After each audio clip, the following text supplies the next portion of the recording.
Praise the Lord. அருமையான கர்த்தருடைய பிள்ளைகளே, இந்த காலை வேளையில் என் இயேசு கிறிஸ்துவினுடைய 7 முறை புடமிடப்பட்ட அந்த இரக்கம் நிறைந்த அந்த புண்ணிய வார்த்தை உங்களுக்கு நேராய் கடந்து வருகிறது. அந்த வார்த்தை உங்களிடத்தில் கடந்து வந்து உங்களை பார்த்து என்ன தெரியுமா சொல்லுகிறது?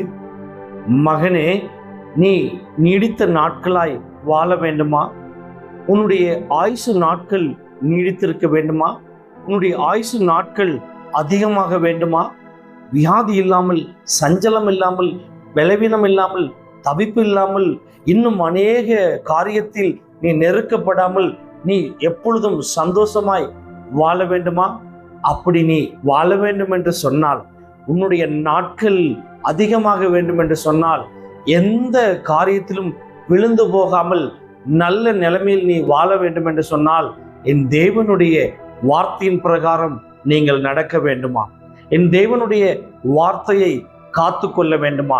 என் தெய்வத்தினுடைய கட்டளையை காத்து கொள்ள வேண்டுமா? என் தெய்வம் சொல்லுகிற அத்தனை நியாயங்களையும் நீ பின்பற்றி நடக்க வேண்டுமா? இப்படியெல்லாம் நீங்கள் சரியாய் கிரயமாய் நடப்பீர்களானால் உங்களுடைய ஆயுசு நாட்கள் அதிகமாகுமா? நீங்கள் எதெல்லாம் பண்ணினால் உங்களுடைய ஆயுசு நாட்கள் அதிகமாகும் தெரியுமா? பாருங்கள், ஞானத்தை காத்து கொண்டால் உடைய ஆயுசு நாட்கள் அதிகமாகுமா? சுவிசேஷத்தை காத்து கொண்டால் உடைய ஆயுசு நாட்கள் அதிகமாகுமா? புத்திமதிகளை கேட்டால் உடைய ஆயுசு நாட்கள் அதிகமாகுமா? விவேகமாய் நடந்தால் உடைய ஆயுசு நாட்கள் அதிகமாகுமா? நீதியை பின்பற்றினால் உடைய ஆயுசு நாட்கள் அதிகமாகுமா? நியாயத்தை மாத்திரம் நீங்கள் செய்வீர்களானால் உடைய ஆயுசு நாட்கள் அதிகமாகுமா? நீங்கள் எல்லா காரியத்திலும் பொறுமையாய் இருப்பீர்களானால் உடைய ஆயுசு நாட்கள் அதிகமாகுமா? அதாவது இப்படிப்பட்ட காரியத்திலெல்லாம் நீங்கள் சரியாய் கிரயமாய் நடக்கும் பொழுதுதான் உங்களுடைய ஆயுசு நாட்கள் அதிகமாகும் என்று சொல்லுகிறார். இதைதான் சாலமோன் தெளிவா எழுதி சொல்லும் பொழுது நீதிமொழிகளின் புஸ்தகத்தில் அழகாய் சொன்னார். என்ன சொன்னார்? வாசித்து பார்ப்போமா? நீதிமொழிகளின் புஸ்தகம் 4ஆம் அதிகாரம் அதில் 10வது வசனம். என் மகனே கேள், என் வார்த்தைகளை ஏற்றுக்கொள், அப்பொழுது உன் ஆயுசின் வருஷங்கள் அதிகமாகும் அப்படிங்கிறார். அருமையான கர்த்தருடைய பிள்ளைகளே, என் தெய்வத்தினுடைய வார்த்தையை நீங்கள் கேட்டு அவருடைய கட்டளைகளை நீங்கள் ஏற்றுக்கொள்ளும் பொழுது, அப்பொழுது எப்பொழுது நீங்கள் ஏற்றுக்கொள்ளும் பொழுதுதான் உங்களுடைய ஆயுசு நாட்கள் அதிகமாகுமா? வியாதி இல்லாமல் உங்களுடைய ஆயுசு நாட்கள் அதிகமாகுமா? தவிப்பு இல்லாமல் உடைய ஆயுசு நாட்கள் அதிகமாகுமா? தத்தளிப்பு இல்லாமல் உடைய ஆயுசு நாட்கள் அதிகமாகுமா? இன்னைக்கு அநேகர்கள் வியாதிப்பட்டிருக்கிறார்கள். காரணம் என்னவென்று கேட்டால், என் தெய்வத்தினுடைய வார்த்தைக்கு கீழ்ப்படியதில்லை. என் தெய்வனுடைய வார்த்தை கேட்டு ஏற்றுக்கொண்டு அதன் பிரகாரம் நடக்கிறதில்லை. நியாயத்தின் பிரகாரம் நடக்கிறதில்லை. அவருடைய கட்டளையின் பிரகாரம் நடக்கிறதில்லை. அவர் சொன்ன அனைத்து கட்டளையும் இதுவரைக்கும் யாரும் பின்பற்றதில்லை. பின்பற்றாதனால்தான் இன்னை வரைக்கும் நம்மளை பிரச்சனை பின்பற்றி கொண்டிருக்கிறது, போராட்டம் பின்பற்றி கொண்டிருக்கிறது, தருத்திரம் பின்பற்றி கொண்டிருக்கிறது. நீங்கள் கிரயமாய் என் இயேசு கிறிஸ்துவின் வார்த்தை ஏற்றுக்கொண்டு அவரை ஏற்றுக்கொண்டு அவருடைய வழியில நீங்க நடப்பீர்களானால் உங்களுடைய ஆயுசு நாட்களை பெருக பண்ணுவது அதிக நிச்சயம். இந்த வேத வசனத்தை கேட்கிற அருமையான கர்த்தருடைய பிள்ளைகளே, உங்களுக்கு ஒரு கேள்வி வரலாம். எப்படி என்னுடைய நாட்களை அதிகமாக்குவார்? எப்படி என்னுடைய நாட்கள் அதிகமாகும் அப்படின்னு உங்களுக்கு ஒரு கேள்வி வரலாம். இந்த வேத வசனத்தில் என் ஆண்டவராகிய இயேசு கிறிஸ்துவினுடைய வார்த்தைக்கு கிரயமாய் கீழ்ப்படிந்த ஒரு தேவ மனிதர் இருக்கிறார். அவர் பெயர் என்ன தெரியுமா? நோவா. அவருக்கு என் ஆண்டவராகிய இயேசு கிறிஸ்துவினுடைய நாட்களை எப்படி தெரியுமா கூட்டி கொடுத்தாராம்? 950 வருடம் அவருடைய நாட்களை அதிகமாக்கினாராம். காரணம் என்ன தெரியுமா? என் ஆண்டவராகிய இயேசு கிறிஸ்துவினுடைய வார்த்தையை கேட்டு கேட்டு கேட்டு நோவா செயல்பட்டாராம். என்னெல்லாம் செய்யணும்னு என் ஆண்டவராகிய இயேசு கிறிஸ்து சொன்னாரோ அதையெல்லாம் நோவா கிரயமா கேட்டாராம். அப்பொழுதுதான் அவருடைய ஆயுசு நாட்கள் அதிகமானதாம். என் வார்த்தையை ஏற்றுக்கொள்ளுங்கள், அப்பொழுது உடைய ஆயுசு நாட்கள் அதிகமாக சொன்னார். அப்படித்தான் நோவா ஏற்றுக்கொண்டார். அப்படித்தான் நோவா கேட்டார். அப்படித்தான் நோவா நடந்தார். அதனால் 950 வருஷம் என் தெய்வம் அதிகமாக்கினார். இன்னொரு தேவ மனிதர் இருந்தார். அவர் பெயர் ஏனோக்கு. ஏனோக்குக்கு என் ஆண்டவராகிய இயேசு கிறிஸ்துவினுடைய நாட்கள் எவ்வளவு தெரியுமா இருந்தது? 365 வருஷம் அதிகமாக்கினாராம். பாருங்களேன், அவரும் என் தேவனுடைய வார்த்தைக்கு கீழ்ப்படிந்து என் தேவனுடைய வார்த்தையின் பிரகாரம் நடந்து என் தேவனுடைய வார்த்தைக்கு செவி கொடுத்தாராம். அந்த வார்த்தை ஏற்றுக்கொண்ட பொழுது அப்பொழுதுதான் ஏனோக்குக்கும் என் ஆண்டவராக இயேசு கிறிஸ்து 365 வருஷம் அதிகமாக்கினாராம். அருமையான கர்த்தருடைய பிள்ளைகளே, இன்னைக்கு நம்முடைய ஆயுசு நாட்கள் ரொம்ப கம்மியா இருக்கிறது. காரணம் என்னவென்று கேட்டால், என் தேவனுடைய வார்த்தைக்கு கீழ்ப்படிதல் இல்லை, என் தேவனுடைய வார்த்தை ஏற்றுக்கொள்கிறது இல்லை. உங்களை ஒரு சபையிலே ஒரு வார்த்தை சொல்லி உங்களை எச்சரித்தால் நீங்கள் அந்த எச்சரிப்பின் சத்தத்தை ஏற்றுக்கொள்கிறது இல்லை. வேத வசனத்தின் மூலியமாய் பேசினால் நீங்கள் ஏற்றுக்கொள்கிறது இல்லை. ஜெபம் பண்ணுங்கன்னா ஏற்றுக்கொள்கிறது இல்லை. வேதத்தை தியானம் பண்ணுங்கன்னா ஏற்றுக்கொள்கிறது இல்லை. நீங்கள் முறுமுறுத்து கொண்டு நீங்கள் அந்த சபையை பகைத்துக் கொண்டு உங்களுடைய ஊழியக்காரர்களை பகைத்துக் கொண்டு நீங்கள் போகும்பொழுது உங்களுடைய ஆயுசு நாட்கள் அதிகமாகாது. அருமையான கர்த்தருடைய பிள்ளைகளே, இந்த வேத வசனம் இந்த காலை வேளையில உங்களுக்கு தெளிவாய் கற்றுக் கொடுக்கிறது. காதுள்ளவன் எவனும் கேட்க கடவான் என்று ஒரு வேத வசனம் எழுதப்பட்டிருக்கிறது. அதுதான் நீங்க சொல்லுகிறார், என் மகனே என் மகளே நீ கேள், நீ கேட்டு என் வார்த்தையை ஏற்றுக்கொள், அப்பொழுதுதான் உடைய ஆயுசு நாட்கள் அதிகமாகும், உடைய வருஷம் அதிகமாகும். அந்த வருஷம் அதிகமாகும் போது உன்னிடத்தில் வியாதி இருக்காது, சஞ்சலம் இருக்காது, தவிப்பு இருக்காது, கண்ணீர் இருக்காது.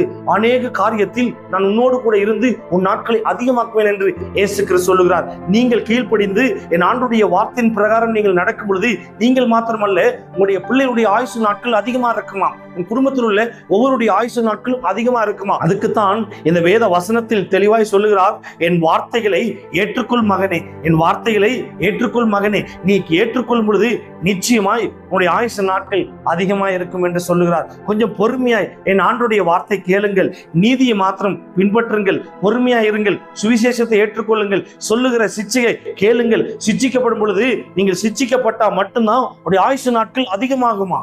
நீங்கள் காத்திருந்தா மட்டும்தான் உடைய ஆயுசு நாட்கள் அதிகமாகுமா? நீங்கள் ஆண்டவருடைய வார்த்தையில கிரயமா இருக்கும் பொழுதுதான் உங்களுடைய ஆயுசு நாட்கள் அதிகமாகுமா? ஜெபத்துல தரித்திருக்கும் பொழுதுதான் உடைய ஆயுசு நாட்கள் அதிகமாகுமா? அவருடைய சமூகத்தில் அநேக நேரம் காத்திருக்கும் பொழுதுதான் உடைய ஆயுசு நாட்கள் அதிகமாகுமா? திருவருந்த உண்மையை எடுக்கும் பொழுதுதான் உடைய ஆயுசு நாட்கள் அதிகமாகுமா? நீங்கள் என் ஆண்டவருடைய வார்த்தைக்கு அநேக காரியத்தில் பொறுமையோடு நிதானத்தோடு ஓடும் பொழுது மட்டும்தான் உடைய ஆயுசு நாட்கள் அதிகமாகுமா? அவருடைய வார்த்தையை கேட்டு அவருடைய வழியில் நீங்கள் செவ்வையாய் நடக்கும் பொழுது, உண்மையும் உத்தமமாய் நடக்கும் பொழுது நிச்சயமா உடைய ஆயுசு நாட்கள் வியாதி இல்லாமல், பலவீனம் இல்லாமல், கண்ணீர் இல்லாமல், துக்கம் இல்லாமல், அநேக காரியத்தில் அலறுதல் இல்லாமல் ஆயுசு நாட்கள் அதிகமாயிருக்கும்.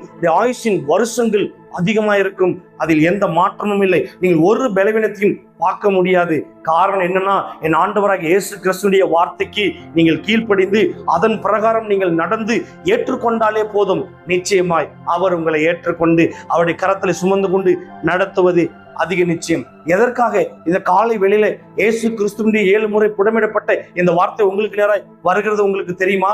உங்களுக்கு என் ஆண்டவர் கற்றுக் கொடுக்கிறார். இந்த புறம் கூறுகிறவர்களுக்கு ஆயுசு நாட்கள் அதிகமா இருக்காது. இந்த வேவு பார்க்கிறவர்களுக்கு ஆயுசு நாட்கள் அதிகமா இருக்காது. இங்க சொல்றது அங்கேயும், அங்க சொல்றது இங்கேயும் கோல் சொல்லி கொண்டு திரியும் பொழுது உங்களுடைய ஆயுசு நாட்கள் அதிகமாகாது. உங்களை பார்த்து என் ஆண்டவராகிய இயேசு கிறிஸ்து ஒன்னே ஒண்ணுதான் சொல்லுகிறார், நீ என்னுடைய வார்த்தை ஏற்றுக்கொண்டு உண்மையும் உத்தமமாய் நடந்து பார், உடைய ஆயுசு நாட்கள் அதிகமாயிருக்கும், உடைய ஆயுசின் வருஷங்கள் அதிகமாயிருக்கும். அது சாதாரணமா அதிகமா இருக்காது. அதாவது ஏனோக்கு போல, நோவாவை போல, இன்னும் வேதத்தில் அநேக தேவ மனுஷர்களை போல நீ வாழ்வது அதிக உறுதி, அநேக ஆசீர்வாதத்தை பெற்று வாழ்வது அதிக உறுதி, அநேக நன்மையை பெற்று வாழ்வது உறுதி. அதற்குத்தான் அவர் சொல்லுகிறார், உன் ஆயுசு நாட்கள் அதிகமாக வேண்டும் என்று சொன்னார். என் வார்த்தையை நீதி உள்ளவனாய் ஏற்றுக்கொண்டு நடங்கள், உண்மையும் உத்தமமாய் நடங்கள், செவ்வையாய் நடங்கள், பாதுகாப்பிலே நடங்கள், உங்களுடைய கண்ணை செவ்வையாய் வைத்து நடங்கள், உங்களுடைய காதை செவ்வையாய் வைத்து நடங்கள், உங்களுடைய உதடை காத்துக்கொண்டு நீங்கள் நடங்கள், உங்களுடைய நாவை காத்துக்கொண்டு நடங்கள், உங்களுடைய சரீரம் முழுவதும் இருக்கிற அவயத்தை காத்துக்கொண்டு நடங்கள். அப்பொழுது உங்களுடைய ஆயுசு நாட்கள் அதிகமாயிருக்கும். என்ன அழகா என் இயேசு கிறிஸ்து இந்த காலை வேளையில உங்களுக்கு தெளிவாய் கற்றுக் கொடுக்கிறார் பாருங்க. இன்னைக்கு எத்தனையோ பேத்துக்கு பலவீனம். காரணம் என்ன? நீதி இல்லை, உண்மை இல்லை, சுவிசேஷத்தை ஏற்றுக்கொண்டது இல்லை, என் தேவனுடைய வார்த்தையை ஏற்றுக்கொள்கிறது இல்லை, பொறுமை இல்லை, நிதானம் இல்லை, என் தேவனிடத்தில் அன்பு இல்லை, உங்களிடத்தில் அன்பு இல்லை, பிறரிடத்திலும் அன்பு இல்லை. புறங்கூறு இருக்கும் பொழுது நம்முடைய ஆயுசு நாட்கள் கம்மியா இருக்கும். நம்முடைய வாழ்க்கையில் அநேக ஆசீர்வாதங்கள் கம்மியா இருக்கும். அருமையான கர்த்தருடைய பிள்ளைகளே, இந்த காலை வேளையில என் ஆண்டவருடைய ஜீவனை கொண்டு நான் சொல்லுகிறேன், தயவு செய்து உங்களை நீங்கள் காத்துக்கொள்ளுங்கள். நிதானமாய் பொறுமையாய் இருந்து நீதியை பின்பற்றுங்கள். அந்த நீதி உள்ள நியாயாதிபதி உங்களுடைய வாழ்க்கையில் உள்ள அநேக காரியத்தை ஆசீர்வதித்து நீடித்த நாட்களை வாழ வைப்பது அதிக உறுதி. ஒவ்வொரு வருஷத்தினுடைய காலத்தையும் என் தேவன் ஆசீர்வதித்து வருஷத்தை நன்மையினால் முடிசூட்டி உங்களை நடத்துவது அதிக உறுதி. பயப்படாதீர்கள். இந்த வேத வசனம் உங்களுக்கு என்ன அழகா கத்துக் கொடுக்கிறது பாருங்க. என் மகனே, என் மகளே, என் வார்த்தையை கேளப்பா. என் மகனே, என் மகளே, என் வார்த்தையை ஏற்றுக்கொள்ளப்பா. என் வார்த்தையை ஏற்றுக்கொண்டு நான் சொல்லுகிற பிரகாரம் நீங்கள் நடங்கள். நான் கொடுத்த கட்டளையை ஏற்றுக்கொள்ளுங்கள். நான் கொடுத்த நியாயங்களை ஏற்றுக்கொண்டு என்னுடைய வழியிலே நீங்கள் நடங்கள். வேதத்தை வாசித்து நடங்கள். ஆலயத்தில் உண்மையா இருந்து நடங்கள். ஊழியக்காரருக்கு உண்மையா இருந்து நடங்கள். தசம பாகத்துல உண்மையா இருந்து நடங்கள். காணிக்கையில உண்மையா இருந்து நடங்கள். உங்களுக்கு ஒரு சபையில உங்களுக்கு ஒரு ஸ்தானத்தை கொடுத்துருவானா அந்த ஸ்தானத்துல உண்மையா இருந்து நடங்கள். அப்பொழுதுதான் உங்களுடைய வருஷத்தினுடைய நாட்கள் அதிகமாகுமா. அல்லேலூயா.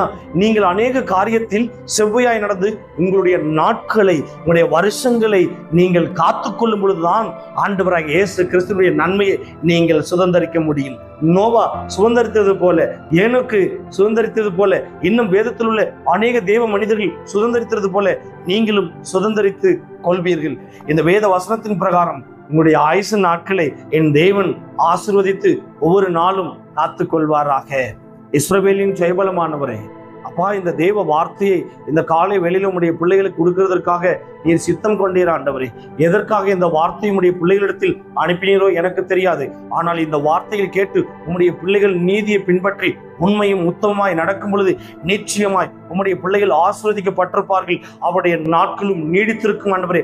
ஒவ்வொரு வருஷத்தையும் உம்முடைய பிள்ளைகளுக்கு ஆண்டவரை நீர் ஆசீர்வதித்து கொடுப்பது அதிக உறுதி ஆண்டவரே. ஒவ்வொரு நாளும் உம்முடைய பிள்ளைகளுக்கு அதிகமாகட்டும். ஒவ்வொரு நிமிஷமும் உம்முடைய பிள்ளைகளுக்கு அதிகமாகட்டும். எல்லா வியாதியும், எல்லா சஞ்சலமும், எல்லா பாடுகளையும் நீக்கி போட்டு அநேக காரியத்தில் உடைய பிள்ளைகளை நீங்கள் காத்துக்கொண்டு நடங்கப்பா. இந்த வேத வசனம் உடைய பிள்ளைகளை அதிக இடத்துல ஆண்டவரை உருவாக்கட்டும், அதிகமாய் உருவாக்கட்டும், அதிகமாய் நடத்தட்டும், அதிகமாய் மாற்றத்தை காண பண்ணட்டும் ஆண்டவரே. இந்த சத்தியம் யார் இடத்துல போய் சேர்கிறதோ இந்த வசனம் உடைய பிள்ளைகளை உருவாக்கும்படியாக நான் ஜெபிக்கிறேன்.